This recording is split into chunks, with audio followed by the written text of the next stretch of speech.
In this tutorial, I am going to give you two methods to change your location on Snapchat.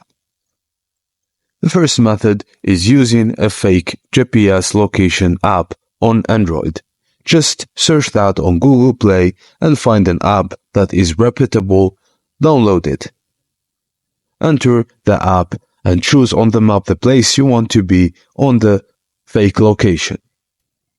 Click on the green play button and then enter Snapchat to check that your location is faked. 2. Using a VPN service. Choose a reputable VPN provider and sign up for their service.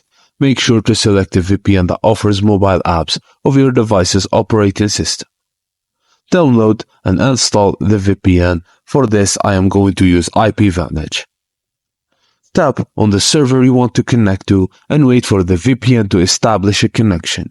Once connected, your device's IP address will be masked with the IP address of the chosen server. Next, open the Snapchat on your device.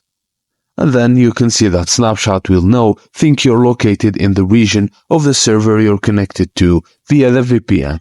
You can now access geo-specific features like geo-filters or geo-fenced messages. And that's it, guys. Thank you for watching, and please don't forget to like and subscribe for more.